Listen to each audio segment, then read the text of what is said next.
오늘 우리에게 주시는 하나님의 말씀 에스겔 38장 1절부터 23절까지 말씀입니다.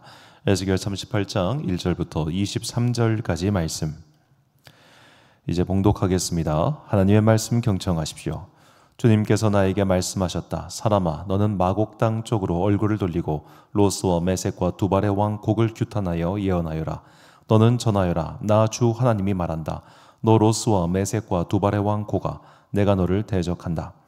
내가 너를 돌려 세우고 갈고리로 내 아가미를 꿰고 너와 내 모든 군대 곧 군마와 기마병과 곧 완전 무장을 한 군대 큰 방패와 작은 방패를 들고 칼을 잡은 대병력을 내가 끌어내겠다. 방패와 투구로 무장을 한 페르시아와 에티오피아와 리비아를 끌어내고 고멜과 그의 모든 군대와 북쪽 끝에 있는 도갈마 족속과 그의 모든 군대와 수많은 백성을 너와 함께 끌어내겠다. 너는 내게로 집결된 온 군대와 함께 만반의 준비를 하고 그들을 잘 지휘하여라. 내가 공격 명령을 받기까지는 오랫동안 기다리고 있어야 한다. 여러 해가 지난 다음에 때가 되면 너는 오래 걸려 전쟁의 상처를 다 씻은 한 나라를 침략하게 될 것이다. 그 나라는 여러 민족 가운데 흩어져 살다가 돌아온 사람들이 오랫동안 폐허로 남아있던 이스라엘의 산지에 다시 세운 나라다. 그 나라 백성은 타국 백성들 사이에서 살다가 돌아온 뒤에 그때쯤에는 아주 안전하게 살고 있을 것이다. 그때 내가 쳐 올라갈 것이며 너와 내 모든 군대와 너와 함께한 많은 나라의 연합군이 폭풍처럼 몰려들고 구름처럼 그 땅을 덮을 것이다. 나 주 하나님이 말한다. 그날이 오면 내 마음속에서 온갖 생각이 떠올라 내가 흉악한 생각을 꾀하게 될 것이다. 그래서 너는 혼자 속으로 성벽이 없이 사는 마을로 쳐들어 올라가겠다고, 평안히 살고 있는 저 평화로운 사람들에게로 쳐들어가겠다고, 성벽도 없고 성문도 없고 문빗장도 없이 사는 사람들을 덮쳐서 물건을 약탈하며 노력하겠다고 하는 악한 생각을 품게 될 것이다. 그러나 내가 여러 나라에 흩어져 살다가 돌아와서 오랫동안 폐허로 남아있던 땅에 다시 정착하여 가축과 재산을 늘려가며 살고 있는 백성을 손을 들어 칠 때에 스바와 드단과 스페인의 상인들과 젊은 용사들이 너를 비난할 것이다. 내가 노략질이냐 하려고 가는 것이냐고, 내가 강탈이나 하려고 군대를 동원하였느냐고, 은과 금을 탈취해 가려고, 가축과 재산을 빼앗아 가려고, 엄청난 전리품을 약탈해 가려고 원정길에 나섰느냐고 비난할 것이다. 사람아, 너는 예언하여 곡에게 전하여라. 나 주 하나님이 말한다. 내 백성 이스라엘이 안전하게 사는 그날을 내가 어찌 알지 못하겠느냐. 그때가 되면 너는 내 나라 북쪽 끝에서 원정길에 나설 것이다. 그때 너는 대군을 이끌고 떠날 것이다. 놀라운 규모를 지닌 기마대와 많은 보병을 이끌고 정복길에 오를 것이다. 마치 구름이 땅을 덮는 것 같이 내가 내 백성 이스라엘을 칠 것이다. 고가 오랜 세월이 지난 뒤에 때가 되면 내가 너를 끌어들여서 내 땅을 치게 하겠다. 문 민족은 내가 내 거룩함을 밝히 나타내려고 너를 이렇게 부리고 있는 것을 보고 나서야 내가 누구인지를 알 것이다. 나 주 하나님이 말한다. 고가 내가 옛날에 내 종 이스라엘의 예언자들을 시켜서 말하여 둔 사람들 가운데 하나가 바로 너다. 예언자들이 여러 해 동안 예언하기를 내가 너를 끌어들여서 이스라엘을 치게 할 것이라고 말하였다. 곡이 이스라엘 땅을 쳐들어오는 그날에는 내가 분노를 참지 못할 것이다. 그때 내가 질투하고 경노하면서 심판을 선언하여 이스라엘 땅에 큰 지진이 일어나게 할 것이다. 바다의 물고기와 공중의 새와 들의 짐승과 땅에 기어다니는 모든 벌레와 땅 위에 있는 모든 사람이 내 앞에서 떨 것이며 산이 무너지고 절벽이 무너지고 모든 성벽이 허물어질 것이다. 그리고 내가 곡을 칠 칼을 내 모든 산으로 불러들이겠다. 나 주 하나님의 말이다. 칼을 든 자가 저희끼리 죽일 것이다. 내가 전염병과 비비린내 나는 일로 그를 심판하겠다. 또 내가 억수 같은 소나기와 돌덩이 같은 우박과 불과 유황을 곡과 그의 모든 군대와 그와 함께한 많은 연합군 위에 퍼붓겠다. 내가 이렇게 문민족이 보는 앞에서 내 위엄을 떨치고 나서 거룩함을 밝히 나타내면 그때야 비로소 그들이 내가 주인 줄 알 것이다. 아멘. 물실호기 일망타진이란 제목으로 하나님의 말씀 선포하겠습니다. 삼국지 이야기로 시작을 해서 삼국지를 안 읽어보신 분들이나 관심 없은 분들한테 조금 송구하긴 한데 삼국지에는 이 3대 대전이라고 불리는 아주 큰 전투가 있었습니다. 하나가 관도대전, 이 조조와 원소가 서로 이 하북 땅에 이 실권을 두고 다투었던 관도대전, 거기서 조조가 이기죠. 그리고 두 번째가 적벽대전, 많은 분들이 알고 있는 그 주유가 이끌고 있던 오나라 연합군이 그리고 이제 조조의 그 수군을 모두 격파한 대전이죠. 마지막에 이제 이릉 대전이라고 해가지고 유비가 마지막으로 힘을 모아서 손권을 쳤지만 손권에게 패한 전투, 이렇게 세 개를 보통 큰 대전이라고 부릅니다. 자, 그 중에서 가장 유명한 게 이제 적벽에서 싸운 적벽대전이죠. 이 적벽대전, 양자강에서 벌어지는 엄청난 전투인데 일단은 삼국지가 하도 뻥이 많아가지고 정확한 숫자가 몇 명이냐는 우리가 알기 좀 어렵습니다만 대략 양측 합해서 20만 정도의 병력이 이곳에서 전쟁을 벌였다고 그렇게 알고 있습니다. 자, 이 전투로 인해 조조는 수군 대부분을 잃고 이제 강남 쪽, 그러니까 양쯔강 남부로 쳐들어가려고 하는 계획을 모두 철수하고 말죠. 그리고 양쯔강 남쪽에 있었던 그 손권의 무리들은 이제 오나라 세를 규합해 가지고 그 유명한 삼국지에 진짜 삼국 세 개로 나뉜 위초고 시대가 열리게 되는 큰 전투였습니다. 자, 양쪽이 이렇게 힘을 모아서 한 번에 꽝 하고 부딪히니까 이 전투에서 이긴 쪽은 이렇게 올라가고 진 쪽은 이렇게 떨어지고 말았어요.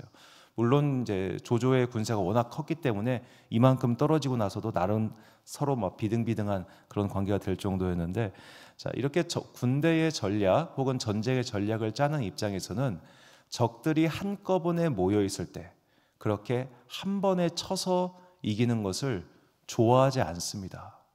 왜냐하면 졌을 때 리스크가 너무 크기 때문이죠. 그래서 어느 전쟁이든 간에 큰 전투 한 번으로 승패가 기울긴 해도 승패가 끝나버리는 경우는 별로 없습니다. 우리가 임진왜란을 보더라도 이순신 장군께서 그렇게 많은 대첩을 이끄셨음에도 불구하고 왜군들은 거의 많이 돌아갔어요. 많이 돌아갔습니다. 자국으로. 그 이유는 그들의 군세가 한꺼번에 이순신을 치러 온 게 아니라 요만큼 갔단 말이죠. 근데 그것은 어느 전략가든 마찬가지입니다. 한 번에 자국의 전력을 모두 끌어모았다가 크게 패하면은 이게 엄청 손해가 크잖아요. 그래서 항상 전쟁은 어떻게든 상대방 전력을 끌어모으려고 하는 계략과, 그리고 어떻게든 내 전력은 분산시키고 상대방의 전력만 끌어모아가지고 그걸 없애려고 하는 그런 지략가들 사이에 치열한 승부가 있는 것이죠. 자, 오늘 이 이야기를 왜 하냐면 하나님께서도 이렇게 적들을 때를 봐서 끌어모으셔서 한 번에 타진하려고 하신다는 겁니다. 그래서 이걸 제가 그냥 사자성어로 이걸 뭘로 표현할 수 있을까? 일망타진, 한꺼번에 처리하시고 물실호기, 좋은 기회를 놓치지 않으신다라는 생각을 해서 이렇게 제목을 정해봤습니다. 하나님께서는 결국 적들이 한꺼번에 모여서 그들을 모두 타진하실 그 마지막 때, 즉 우리가 성경을 보면 때가 참회란 표현이 참 많이 등장하는데 하나님께서는 지금 그 때를 보고 계시는 거예요. 적들이 싹 다 모이는 때. 자, 이렇게 하나님께서 마지막 심판을 하실 때 이 하나님의 적들을 모으는 사탄의 하수인이 있습니다. 자기가 사탄의 하수인인지도 모른 채 하나님의 백성들을 괴롭히고 하나님의 백성들을 대적하기 위해서 하나님의 적들을 자기도 모르는 사이에 야 일로 와 우리 함께 모이자 해가지고 그 하나님의 적들을 끌어모아서 결국 하나님께서 파놓으신 이 함정에 스스로 걸어가게 만드는 사탄의 하수인들, 그들이 곡과 마곡이라는 자들이에요. 요한계시록에 그들의 이름이 등장합니다.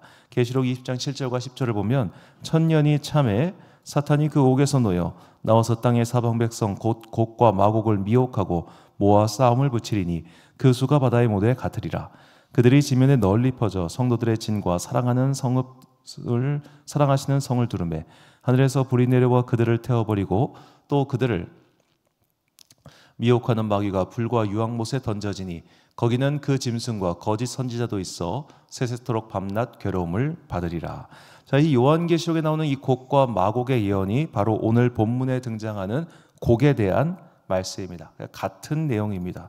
이 요한계시록 7장 10절 이 부분의 말씀이 결국 오늘 본문 말씀을 사실은 요약하는 그런 말씀이라고 봐도 크게 틀린 바가 없습니다.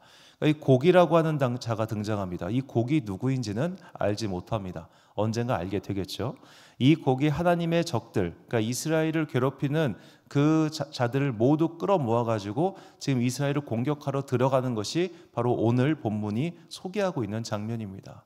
자, 이 곡이라고 하는 자는 결국 자신의 욕망, 이익과 그런 것을 위해서 이스라엘의 적들을 끌어모아 가지고 이제는 평안히 살고 있는 예루살렘 백성들을 괴롭히러 가는 것이죠.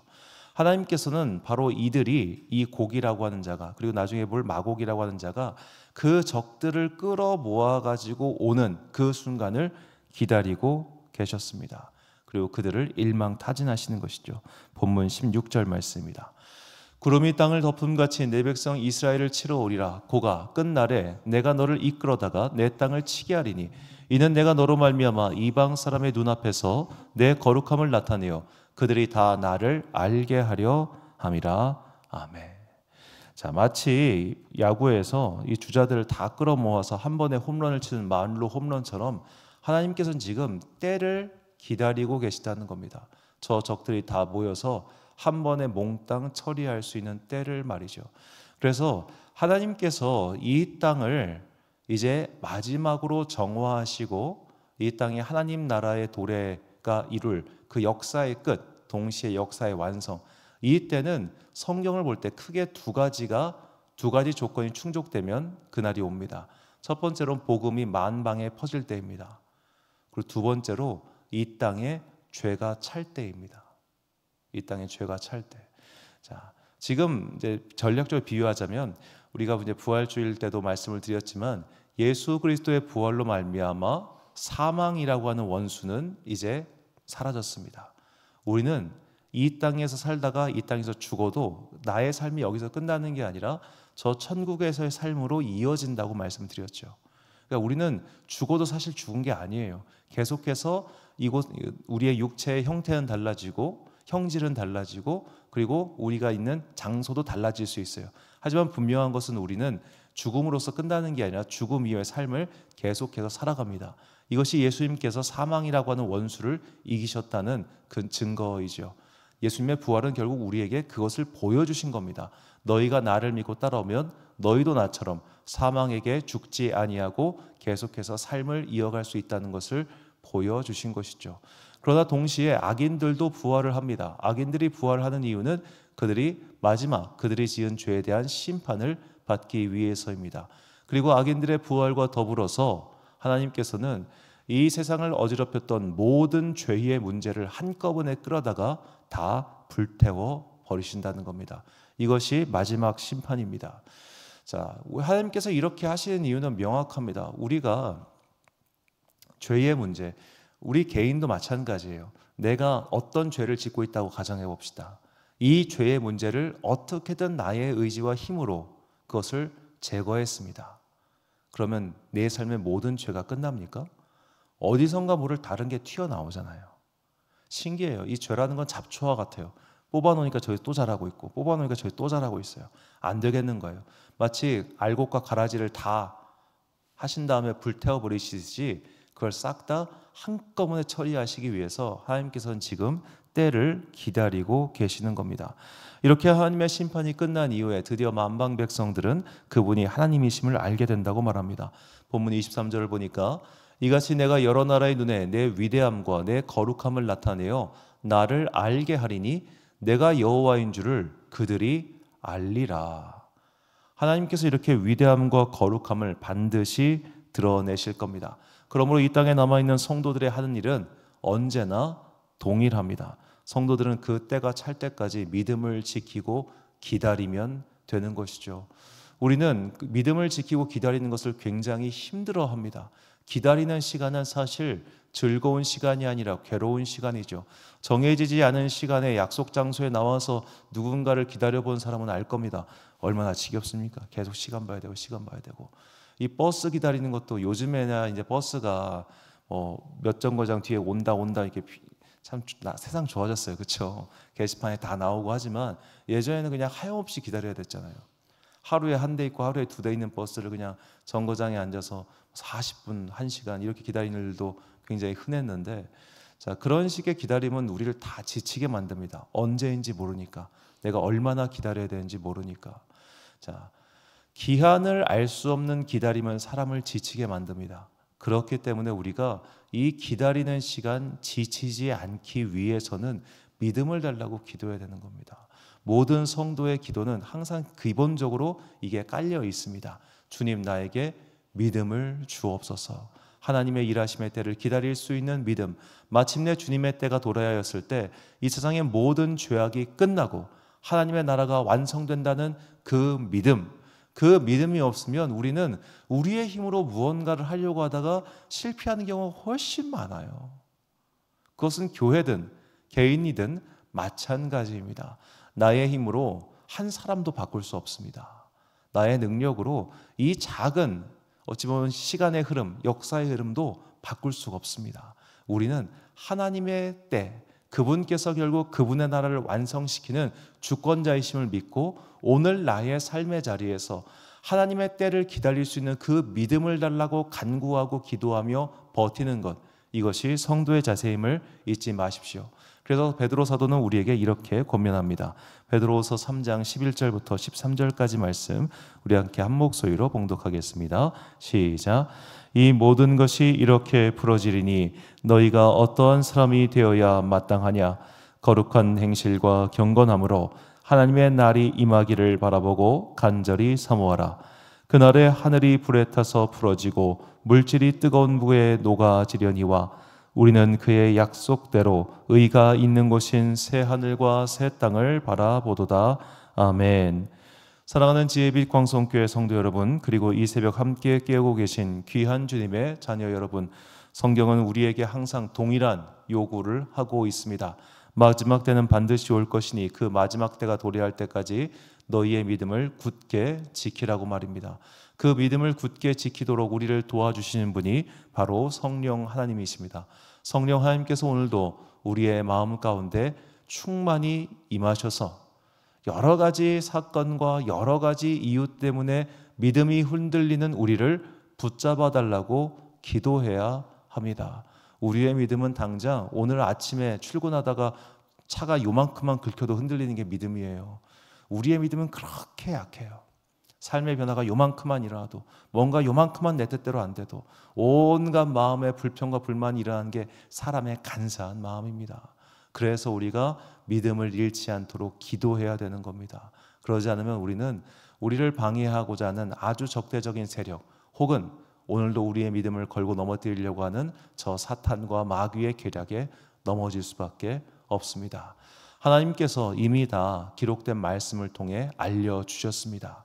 이 말씀을 믿을 수 있는 믿음을 달라고 간구하시고, 또한 삶의 여러 가지 요인, 삶의 여러 가지 사건 때문에 믿음 흔들리지 아니하도록 주님께서 오늘도 나를 주관하여 달라고 항상 기도하고 그렇게 살아가는 여러분과 제가 되시기를 주님의 이름으로 축원합니다. 기도하겠습니다.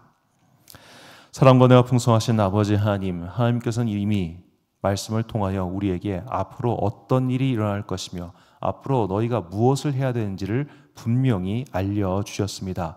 하나님을 대적하는 세력들, 하나님의 백성을 괴롭히는 저 악한 마귀의 수괴들은 모두 다 하나님의 때에 하나님께서 심판하실 것입니다. 우리는 그 때를 기다리고 있습니다. 그러니 주여, 우리가 뭔가 힘을 모아서 무언가를 해야 된다고 그렇게 착각하지 않도록 우리의 마음을 주관하여 주시고, 자꾸만 우리의 마음을 힘들게 하는 그들과 그런 사건들 때문에 믿음을 버리고 하나님의 길을 버리고 인간의 길을 택하는 어리석은 자들 되지 않게 하여 주옵소서. 이 땅을 살아간 동안 여러 가지 환난과 시험이 닥쳐올 때마다 우리의 믿음을 지킬 수 있도록 성령 하나님 우리 가운데 불과 같이 뜨겁게 임하여 주사 우리 마음속에 있는 잡된 생각들을 모두 불태워 주시옵소서. 하나님께서 마침내 그분의 때에 당신의 방법으로 모든 것을 이루심을 굳게 믿을 수 있도록 이 시간 이후로 우리 성도들 마음 가운데 하나님의 뜨거운 임재와 성령님의 인도하심이 충만히 임하기를 간절히 소망합니다. 오늘도 각자의 삶의 자리에서 열심히 살아가는 당신의 자녀들에게 복과 은혜를 내려 주옵소서. 세상이 우리를 힘들게 할지라도 주님께서 주시는 믿음과 능력으로 마침내 이 모든 것들을 극복하여 우리가 주님 앞에 서는 그때 하나님께서 우리를 위하여 예비하신 의의 면류관을 취하는 거룩한 주의 자녀들 되기를 간절히 소망하오며, 이 모든 말씀 우리 구주 예수 그리스도의 이름으로 기도드립니다. 아멘. 오늘의 기도 제목입니다. 하나님께서 적들을 모으고 계십니다. 그리고 한꺼번에 쳐서 없애버릴 겁니다. 하나님께서는 사람이 아니시니 말씀하신 바를 반드시 이루십니다. 선포하셨고 기록해서 전해주신 말씀에 대해 굳건한 믿음을 달라고 기도하십시오. 오늘 주신 기도의 제목 가지고 기도와 묵상에 힘쓰는 하루 되시길 바랍니다. 기도하겠습니다.